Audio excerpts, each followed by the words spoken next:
Assalamualaikum warahmatullahi wabarakatuh. Perkenalkan, nama saya Clara Putri dengan NIM C1 Channel 23040, mahasiswa prodi akuntansi. Di sini saya akan menjelaskan mengenai tentang analisis deskriptif metodologi penelitian. Baiklah, langsung saja ke materinya.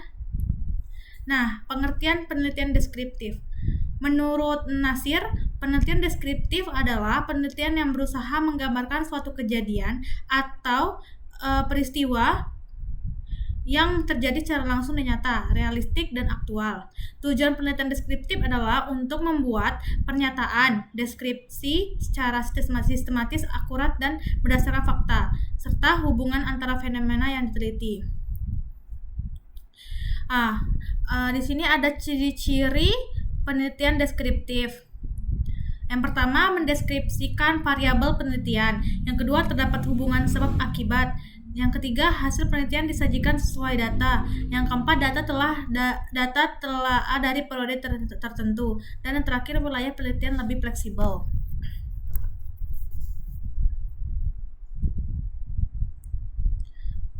Selanjutnya, jenis-jenis penelitian deskriptif. Pertama, ada survei pendidikan. Perumusan masalah dijabarkan dalam bentuk pertanyaan-pertanyaan penelitian dan bukan hipotesis penelitian.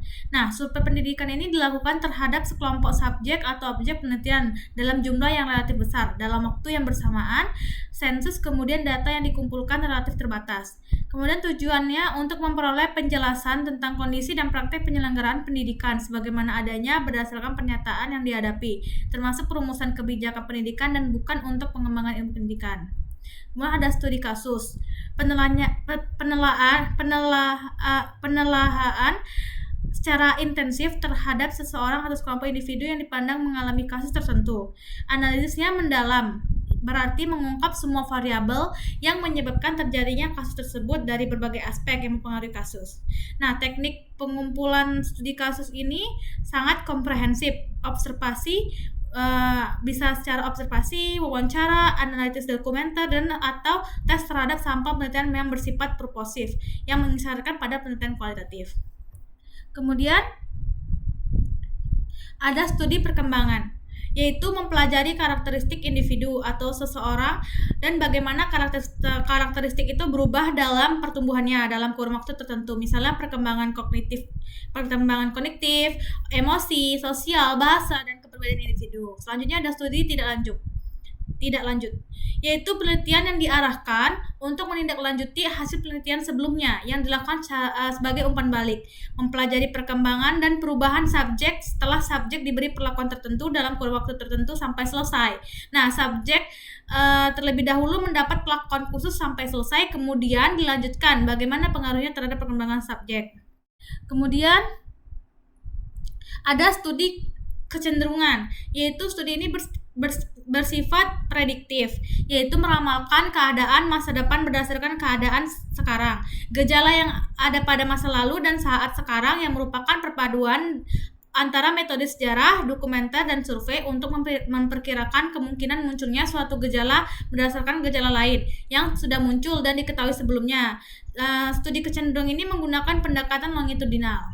Kemudian ada studi korelasional, yaitu mempelajari hubungan dua variabel atau lebih, sejauh mana variabel yang satu berhubungan dengan variabel yang lainnya. Nah, derajat hubungan variabel-variabel dinyatakan dalam indeks koefisien korelasi bilangan biasa yang bergerak antara -1 sampai dengan 1, yang tidak dapat ditafsirkan menjadi persen. Nah, peneliti menduga dan mengharapkan terdapatnya hubungan antara variabel-variabel yang ditelitinya dan hipotesis yang diuji didasarkan atas teori yang telah ada. Kemudian, kelebihan penelitian deskriptif itu apa sih? Nah, yang pertama ada jenis riset ini dapat menganalisis topik atau isu yang jarang atau sulit dan menyimpang terjadi di masyarakat. Kemudian jenis riset ini dapat melakukan pengamatan dalam kondisi sosial yang alami dan apa adanya. Kemudian tidak banyak memakan waktu seperti penelitian kuantitatif. Dan yang terakhir, kelebihannya yaitu jenis riset ini mempunyai potensi untuk menggabungkan antara penelitian kuantitatif dengan kualitatif. Nah, kekurangannya tadi kan sudah kelebihannya. Nah, kekurangannya apa sih dari penelitian deskriptif ini? Yang pertama, jenis riset ini tidak bisa menghasilkan temuan yang signifikan secara statistik. Yang kedua, jenis riset ini dirisaukan atau rentan dengan opini subjektif sehingga hasilnya bisa menjadi bias. Kemudian jenis riset ini tidak bisa menjelaskan penyebab di balik fenomena tersebut. Dan yang terakhir, jenis riset ini bersifat kontekstual dan observasional sehingga sulit diverifikasi. Nah, ada beberapa metode dalam penelitian deskriptif. Nah, yang berikut ini penjelasannya. Yang pertama ada deskriptif kuantitatif, yaitu suatu riset kuantitatif yang bentuk deskripsinya dengan angka atau numerik. Nah, yang kedua ada deskripsi kualitatif, yaitu riset kualitatif yang bentuk deskripsinya menggunakan fakta atau fenomena yang didapatkan dari data-data secara apa adanya.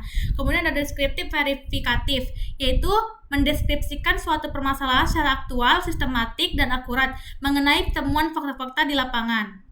Kemudian ada deskriptif korelasional, yaitu suatu riset yang mempunyai tujuan untuk mengumpulkan informasi-informasi mengenai status hubungan dari variabel-variabel yang diuji, ya seperti gejala yang terjadi antar variabel tersebut.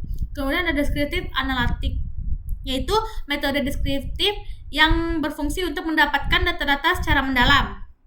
Maksudnya adalah data-data mana yang mengandung makna dan dapat mempengaruhi substantif penelitian secara signifikan.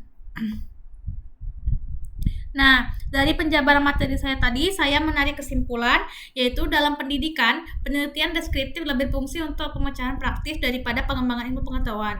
Metode yang dibahas meliputi penelitian kuantitatif, kualitatif, verifikatif, korelasional, serta analitik. Setiap metode memiliki kelebihan dan kekurangan yang harus dipertimbangkan peneliti sesuai dengan tujuan dan karakteristik populasi penelitian. Nah, pemilihan metode penelitian deskriptif yang tepat sangat penting untuk meningkatkan kualitas dan keandalan hasil penelitian. Sekian materi dari saya tadi. Saya ucapkan terima kasih.